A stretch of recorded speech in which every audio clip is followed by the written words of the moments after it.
Berbahagialah orang yang miskin di hadapan Allah, karena merekalah pemilik kerajaan surga. Jadi jangan sumpek kalau kamu dapat anugerah miskin. Itu alamat Allah sayang kamu. Ujianmu semakin sedikit, pertanyaannya besok semakin pendek. Jadi berbahagialah orang yang miskin karena merekalah pemilik kerajaan surga. Jadi kalau hari ini ada yang bokek, dompetnya tipis, berbahagialah. Loh, kan gitu memang fatwanya Nabi Isa. Jangan kebalik. Kalau kamu uangnya banyak baru bahagia. Justru uangmu sedikit, bahagialah. Semakin sedikit yang kamu pikirkan. Kalau uangmu banyak kan kamu mikir macam-macam. Tidak punya uang, mikirnya lebih simpel. Gimana caranya cari uang, kan itu aja. Tapi kalau uangmu banyak, kamu harus mikir cari uang lagi dan mikir cara membelanjakan uang. Yang ada di pikiran, yang jadi pikiranmu sekarang pasti lebih sedikit daripada orang-orang kaya. Karena orang kaya urusannya lebih banyak. Jadi berbahagialah kamu. Kalau orang kaya itu nyari waktu kayak kalian untuk nongkrong, nonton TV, santai-santai, jam 8 masih tidur, itu tidak bisa. Orang kaya tidak bisa. Kenapa kamu kok masih bisa bangun jam 7? Karena kamu tidak kaya.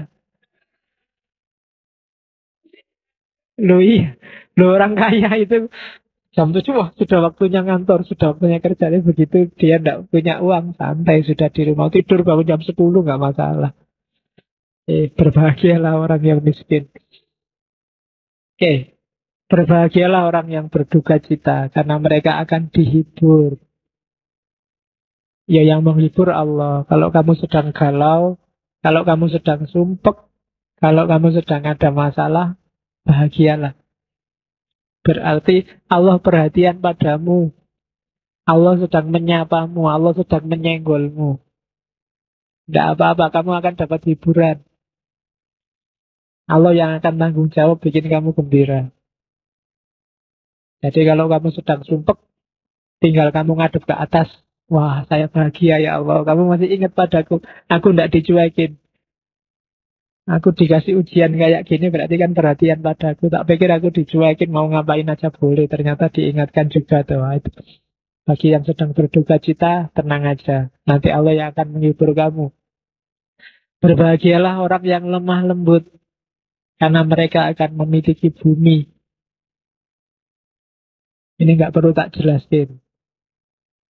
Dunia ini miliknya orang yang penuh kasih sayang, penuh cinta, hatinya lemah lembut. Semakin kamu kemerungsung, semakin kamu terobsesi, berambisi, semakin kamu kasar, keras, semakin kamu galau dan tidak tenang hidupmu. Orang-orang yang tenang dan menguasai dunia adalah orang-orang yang lemah lembut. Berbahagialah orang yang lapar dan haus akan kebenaran, karena mereka akan dipuaskan. Orang lapar, orang haus itu kan biasanya nyari. Karena kamu lapar dan haus kebenaran, maka kamu akan nyari kebenaran. Dan tidak ada orang yang nyari kebenaran dan gagal. Cari cerita-cerita para filosof, cerita para nabi. Allah akan menyambutmu sampai kamu puas. Nabi Ibrahim nyari kebenaran dan ketika Allah puas dengan usahanya, dianugerahilah kebenaran itu. Entah dengan jalan apa. Jadi bahagialah kamu yang masih pingin cari ilmu, pingin dapat pengetahuan. Apalagi umur-umur kalian. Meskipun kadang-kadang kamu salah niat. Masih muda niatnya besok kerja apa, besok kaya apa enggak, besok kawin sama siapa, kuliah ini ijazahku laku apa enggak. Yang di pikiranmu kan itu. Eman-eman. Kalau kamu nyari kebenaran, yang kecil-kecil akan ikut. Kamu akan dipuaskan oleh Allah dalam hidupmu. Yarfa'illahul ladzina amanu minkum waladina utul ilma darajat. Derajatmu akan tinggi kalau kamu jalan di dunia keilmuan. Derajat tinggi tidak harus kaya. Biar nanti kamu rasakan sendiri. Berbahagialah orang yang murah hatinya, karena mereka juga akan dapat kemurahan dari Allah. Jangan pelit. Pelit itu tidak cuma urusan uang, urusan ilmu, bahkan urusan senyum murahlah. Ya kan? Terus berbahagialah orang yang suci hatinya karena mereka akan melihat Allah. Hanya yang hatinya jernih yang bisa merasakan dan tahu kehadiran Allah. Berbahagialah orang yang membawa damai karena mereka akan disebut anak-anak Allah. Bawa kedamaian, kamu akan disebut pasukannya Allah. Kalau dalam bahasa kita mungkin Hizbullah. Anak-anak Allah, pasukannya Allah. Dan orang yang disebut ini adalah orang-orang yang membawa kedamaian. Bukan orang-orang yang bawa rusuh, bawa sumpek, bawa kacau. Mereka pasti bukan tentaranya Allah. Allah malah malu kalau nyebut itu pasukannya. Ya kan? Pasukanku kok kayak gitu kan. Nggak mau mesti Allah. Pasukannya Allah adalah orang-orang yang membawa kedamaian. Dan terakhir, berbahagialah orang yang dianiaya oleh sebab kebenaran. Karena merekalah pemilik kerajaan surga. Maka kalau kamu merasa sudah tahu benar, hidup dalam kebenaran, tidak harus takut apapun, tidak harus gentar dengan resiko apapun. Apapun yang terjadi, surga milikmu besok. Aturan emas. Kamu yang tidak pernah kuliah etika, yang tidak pernah belajar tata krama, bergaul dengan orang lain, muamalah, sebenarnya cukup kamu paham ini untuk hidup yang baik dengan orang lain. Golden rule.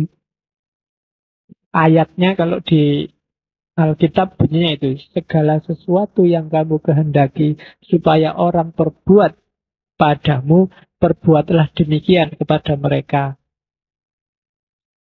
Kalau bahasa Jawanya, kalau kamu tidak mau dijiwit, ya jangan jiwit. Kalau kamu nggak mau aliranmu, kelompokmu, madhabmu dicaci maki orang, ya jangan mencaci maki aliran kelompok madhab yang lain. Itu sudah golden rule. Jadi sebelum melakukan sesuatu, coba dicek. Kalau itu ditimpakan padamu, kamu merasa enjoy enggak? Nah itu, kalau kamu merasa enggak enjoy, jangan dilakukan pada orang lain. Pasti itu salah, pasti itu keliru, pasti tidak bermoral. Jadi, kalau kamu selingkuh sama pacarnya temenmu, seandainya dibalik pacarmu diselingkuhi temenmu, apa ya kamu mau? Nah, kalau ingat itu kan kamu nggak jadi selingkuh. Jadi itu namanya golden rule. Dan kalau apalah uangmu diambil orang, kamu tidak suka, ya kamu jangan ngambil uangnya orang lain. Kalau dan yang sejenis itu, semuanya pokoknya prinsip moral paling gampang itu apa yang tidak suka dilakukan orang lain padamu, jangan kamu lakukan pada orang lain. Oke, itu golden rule, simple universal ethic. Jadi ringkasan semua teori etika itu ada di sini. Di golden rule. Di semua peradaban, di semua tradisi ada. Manusia itu citra Tuhan di muka bumi. Ya kan?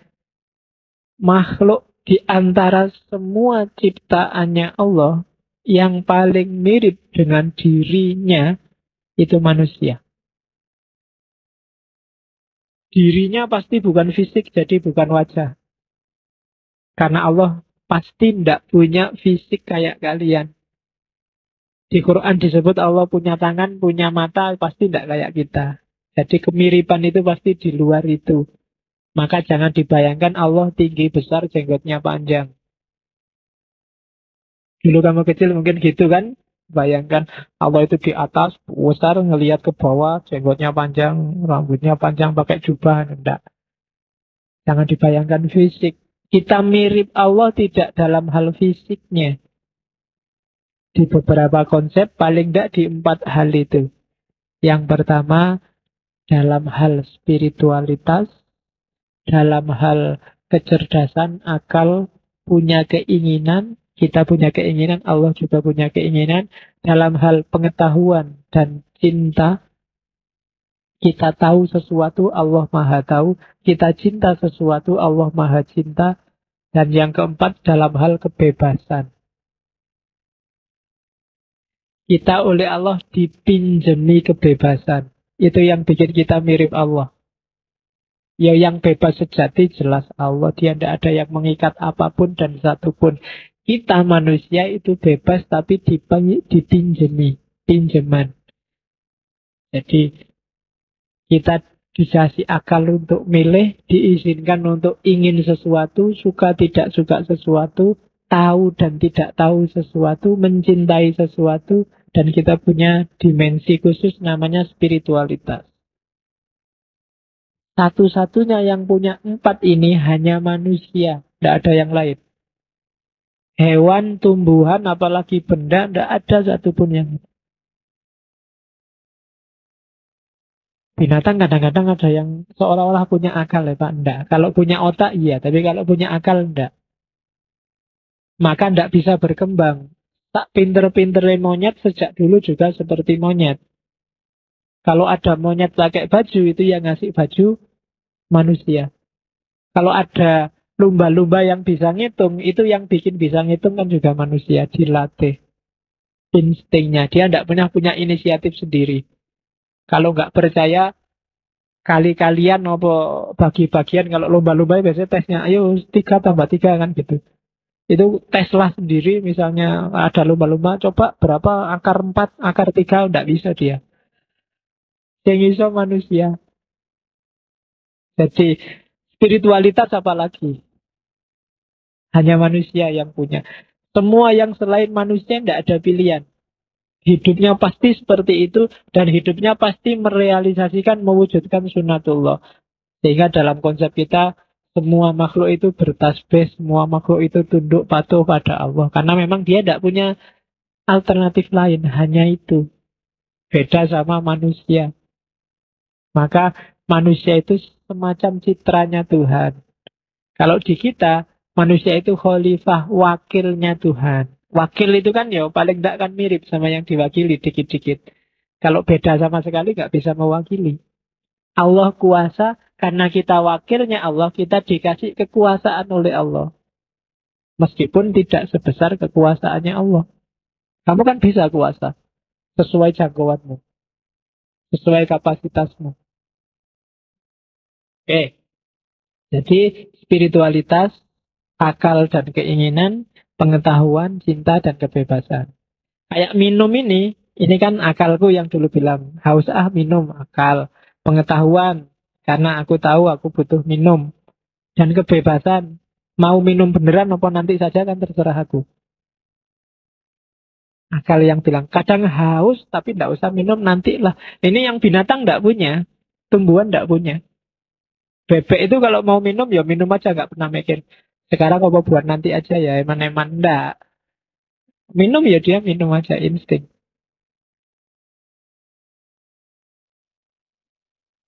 Dari situlah nanti sumber hisap itu nanti dari sini semua.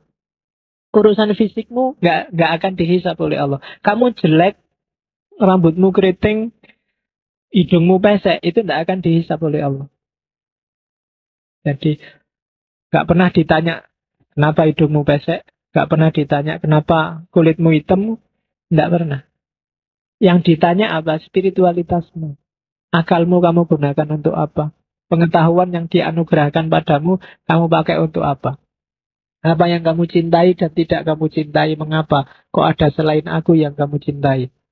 Kebebasanmu kamu pakai buat ngapain aja. Nah itu Allah yang menghisapmu nanti. Kalau fisik Allah nggak akan tanya. Fisik itu termasuk ranah sunatullah yang kamu nggak bisa nolak. Kulitmu hitam itu kan sudah mau nggak mau ya hitam itu. Bahwa kamu berusaha memutihkan jangan percaya. Kamu pakai obat-obatan, kamu agak susah. Itu sudah. Dan Allah nggak akan, jangan khawatir, jangan takut kalau kamu jelek, kamu kulitmu hitam, kamu nggak salah apa-apa. Jadi kalau ada orang bilang, kamu kok jelek banget toh, jangan minder, jangan takut. Emangnya salahnya apa kalau kamu jelek? Ya memang aslinya begitu.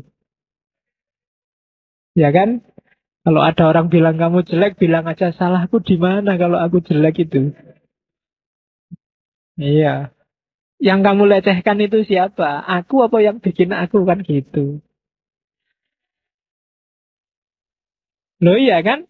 Loh, kalau ada laptop jelek, kualitasnya kacau, itu yang salah apa laptopnya? Kan enggak. Yang salah yang bikin laptop.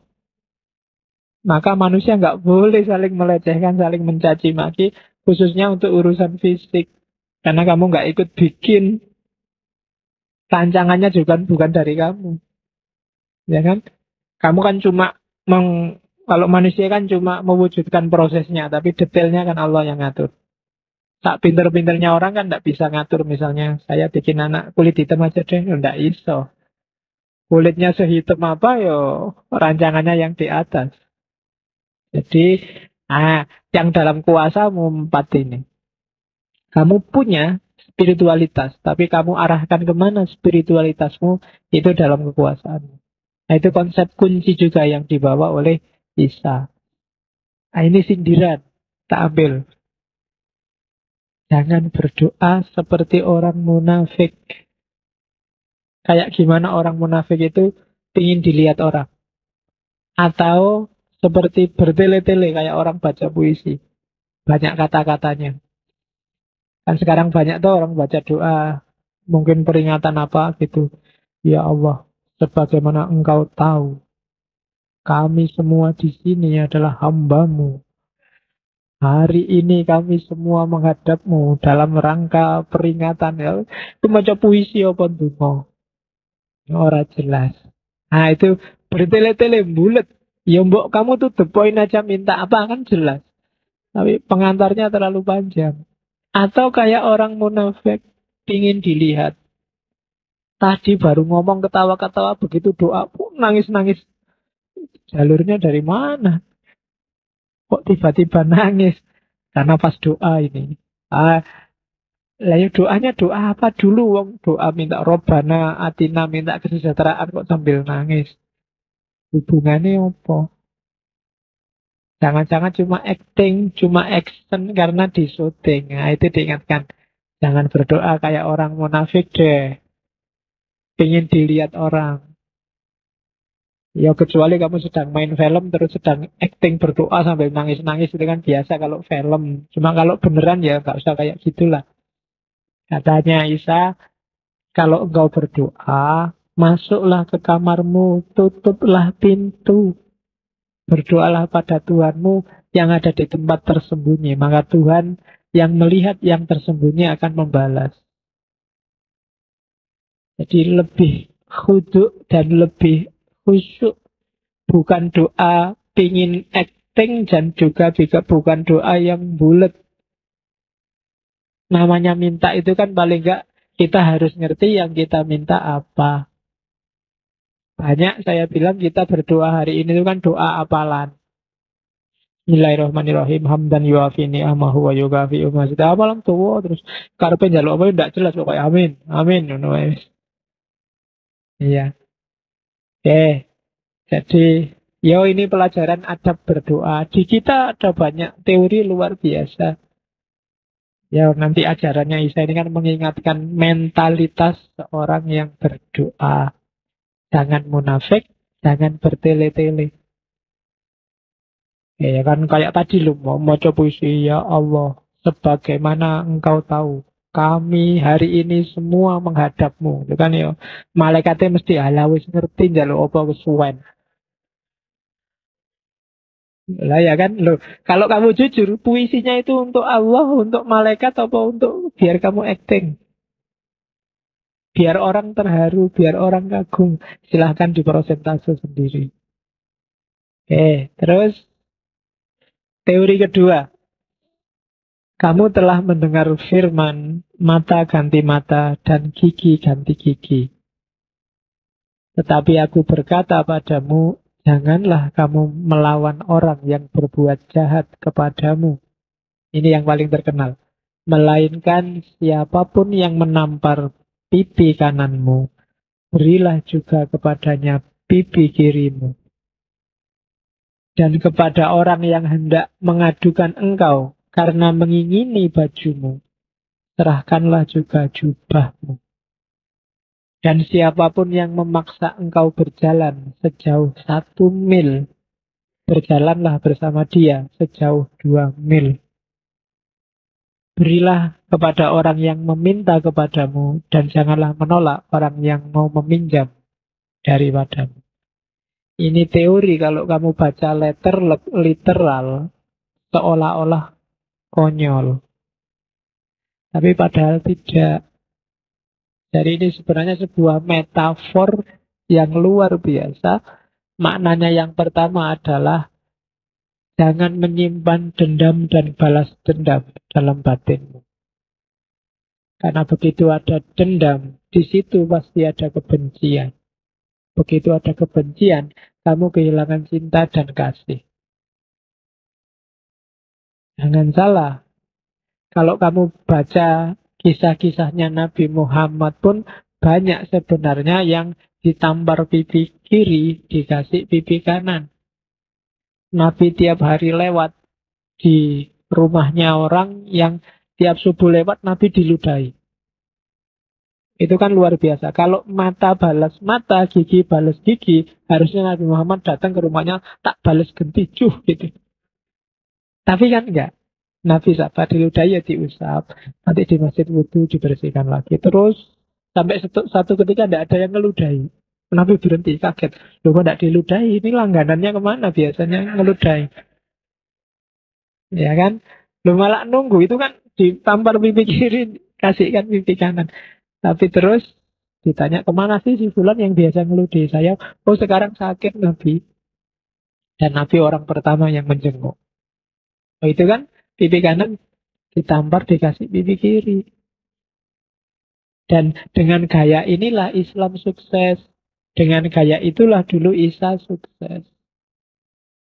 Kalau selalu mata ganti mata, gigi ganti gigi, dunia ini rusak. Kenapa Imam Samudra ngebom? Itu mata ganti mata, gigi jadi ganti gigi. Dia melihat penderitaan di Palestina. Bagaimana orang-orang Palestina dibantai, sebagai gantinya sekarang orang bule, sekarang tak bunuhin semua. Itu mata ganti mata, gigi ganti gigi. Kalau peradaban manusia dibangun dengan basis ini, ya dunia rusak. Tidak naik kelas kita. Sebenarnya adil. Adil itu memang boleh. Kamu dicolok matamu, kamu balas nyolok matanya. Itu sah imbas. Tapi nilainya 0. Kalau sepak bola seri. Tidak ada yang menang, tidak ada yang kalah. Kalau seri, derajatmu sama dengan derajatnya yang tadi nyolok. Kalau kamu ditampar pipi kiri dan balas nampar pipi kirinya dia, skornya seri. Kamu tidak lebih baik dari dia, podo wae. Jadi filosofinya di situ. Apa ndak boleh Pak saya balas? Ya boleh. Ya memang hakmu mata ganti mata. Tapi ketika kamu balas, ya berarti makommu sama dia sekarang sama. Dan agama kan tidak ingin manusia itu stuck levelnya nggak naik-naik. Naiknya level ada dikasih. Kalau kamu dicurangi, jangan balas mencurangi. Kalau kamu dicurangi, balas mencurangi, ya levelmu bodoh, sama-sama ahli curang semua. Kalau kamu maling, dimaling, terus kamu juga maling, bodoh malingnya. Kamu kehilangan sandal habis Jumatan, terus kamu ngambil sandalnya orang lain. Itu kan karena kamu dimaling, maka sekarang kamu maling. Kan gitu. Sah no Pak, saya kehilangan sandal, sekarang dapat sandal satu. Nah itu berarti podo malinge. Ya kan, harusnya kalau kamu kehilangan sandal satu, sandal yang satunya lagi kamu buang. Itu kan kayak ceritanya Gandhi itu kan, waktu dia mau naik kereta, karena kesusu, sandalnya yang satu ketinggalan di bawah, keretanya jalan. Terus sepatunya yang satu dicopot, dilemparkan ke sana. Ketika ditanya orang, loh kok malah sampean buang dua-duanya? Ya kasihan, nanti yang nemu cuma sebelah kan tidak enak. Tidak bisa dipakai. Biar manfaat temuannya ya dua-duanya harus dikasih. Nah, itu teori kedua. Ya memang berat dilaksanakan kayak gini. Tapi kalau makommu pengen naik, levelmu pengen naik sebagai manusia, harus dicoba. Dan Nabi kan banyak sekali hadis yang mengisyaratkan semacam ini, dan Nabi juga banyak mencontohkan semacam ini. Kalau mata, gigi balas gigi, begitu Fathul Mekah yang dibunuh pertama adalah Abu Sufyan. Tapi kan enggak, Nabi malah bilang, barang siapa berlindung di rumahnya Abu Sufyan, dia termasuk yang selamat, terlindungi. Oh itu ditampar pipi kiri, dibalas pipi, dikasih pipi kanan. Oke, kenapa kita mengasihi Allah? Karena Allah lebih dulu mengasihi kita. Dan bukti bahwa kita mengasihi kita apa? Bahwa kita mengasihi Allah apa? Jika seorang berkata, aku mengasihi Allah, dan ia membenci saudaranya, maka ia adalah pendusta. Kalau kamu ngaku cinta pada Allah, tapi bikin susah orang lain, tapi kamu masih membenci orang lain, dalam dirimu masih ada benci pada sesuatu, katanya Isa, kamu pendusta. Tidak mungkin. Kenapa? Karena barang siapa yang masih punya benci, barang siapa yang tidak mengasihi saudara, yang bisa dilihatnya, tidak mungkin mengasihi Allah yang tidak dilihatnya. Wong kamu mencintai yang lain dan mencintai Allah, itu sudah susah luar biasa, apalagi membenci yang lain dan mencintai Allah. Karena Allah lebih susah untuk dicintai, karena tidak kelihatan. Kalau terhadap yang kelihatan aja kamu tidak bisa jatuh cinta, apalagi terhadap yang tidak kelihatan. Kalau sama orang lain kamu masih suka ngamuk, suka mencela, suka mencaci, mengkafirkan, menyesatkan, memurtadkan, berarti ada kebencian dalam dirimu. Pasti relasimu sama Allah bukan cinta. Itu penjelasannya bisa panjang. Tapi cukup kamu ingat, semakin banyak kebencian dalam dirimu, sebenarnya semakin jauh kamu dari Allah dan dari cintanya. Itu teori yang pertama. Jadi patokan pertama, sejauh apa cinta dan kasihmu pada Allah, itu bisa diukur dari sejauh mana masih ada kebencian dalam batinmu terhadap apa saja. Kamu telah mendengar firman, kasihilah sesamamu manusia dan bencilah musuhmu. Tetapi aku berkata padamu, kasihilah musuhmu dan berdoalah bagi mereka yang menganiaya kamu. Karena dengan demikian kamu mengikuti Tuhanmu yang menerbitkan matahari bagi orang jahat dan orang baik, dan menurunkan hujan bagi orang yang benar dan orang yang tidak benar.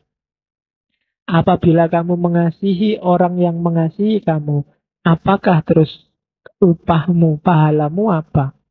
Bukankah pemungut cukai juga berbuat demikian? Apabila kamu hanya memberi salam pada saudara-saudaramu saja, apakah lebihnya dari perbuatan orang lain? Bukankah orang yang tidak mengenal Allah pun berbuat demikian?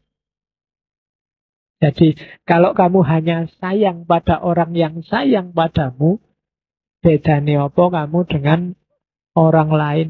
Bedanya apa dengan tukang pajak? Bedanya apa dengan orang dagang? Jadi, kasihilah semua orang, zaliman au mazluman. Dia yang mendukungmu atau menyusahkanmu. Bagi orang yang mendukungmu, berterima kasihlah. Bagi orang yang menyusahkanmu, kasihilah dan berdoalah. Biar mereka jadi beres. Kayak Nabi Muhammad waktu dilempari, waktu di Taif, Jibril aja sampai tersinggung, sampai datang ke Nabi. Nabi, kalau mau tak balik sekarang tanah Taif, orang yang di atas bumi semua akan ada di bawah bumi detik ini juga. Itu kalau kalian kan mesti, sip itu, tambah lagi anu. Iya kan? Diajar aja satu-satu, wis aku itu. Cuma kan karena Nabi kan tidak begitu. Jadi pokoknya sikat aja. Ya, jadi dikasih semua. Kalau belum sadar ya didoakan biar sadar. Kalau kamu diserbu dan kamu nyerbu mereka, podo wae. Kalau kamu dikecewakan dan kamu balas mengecewakan mereka, sama saja. levelmu sama saja. Makanya kalau kamu hanya menyukai dan mengasihi orang yang mengasihi kamu, lo terus upahmu apa? Pahalamu di mana? Tidak ada. Wong memang orang itu berbuat baik padamu dan kamu berbuat baik padanya. Nggak ada kelebihan apapun. Kelebihan itu orang yang tidak suka padamu berbuat jahat padamu dan kamu tetap berbuat baik padanya. Baru disebut kamu lebih utama dari dia. Kamu punya pahala lebih dari dia, itu baru kamu lebih. Tapi kalau hanya balas membalas selevel, ya kamu tidak beda sama mereka. Oke. Jangan membalas kejahatan dengan kejahatan. Lakukanlah apa yang baik bagi semua orang. Sedapat-dapatnya, kalau hal itu bergantung padamu, hiduplah dalam perdamaian dengan semua orang. Saudara-saudaraku yang terkasih, kayak aku sing ceramah ya, kayak Nabi Isa ini. Saudara-saudara, janganlah menuntut pembalasan, tapi berilah hak Allah akan murkanya. Sebab ada tertulis pembalasan, ini katanya Allah, pembalasan itu adalah hakku. Akulah yang akan menuntut pembalasan. Sekarang kan banyak orang kayak Allah menghakimi, membalas, menyiksa dengan alasan tertentu. Kalau katanya Isa, jangan salah, itu haknya Allah. Kamu merampas haknya manusia aja dosanya besar, apalagi merampas haknya Allah. Jangan dirampaslah haknya Allah itu. Allah bilang, pembalasan itu hakku. Aku yang akan nuntut pembalasan, kamu tidak usah ikut. Manusia itu objek, bukan subjek. Kalau dalam urusan pembalasan amal perbuatan. Nah, yang kedua. Oleh karena itu, apa sih yang harus kita lakukan? Kita jadi manusia saja yang baik. Kayak gimana manusia yang baik? Jika ketemu, jika musuhmu lapar, berilah dia makan. Jika ia haus, berilah dia minum. Dengan berbuat demikian, kamu menumpukkan bara api di atas kepalanya. Selama dia masih manusia, kalau kamu berbuat baik padanya, meskipun dia musuhmu, lama-lama itu perbuatan baikmu itu kalau kayak menumpuk bara di kepalanya.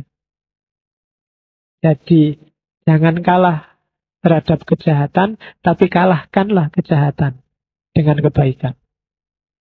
Nah, itu teorinya Isa. Karena memang orangnya lembut, tidak suka kekerasan.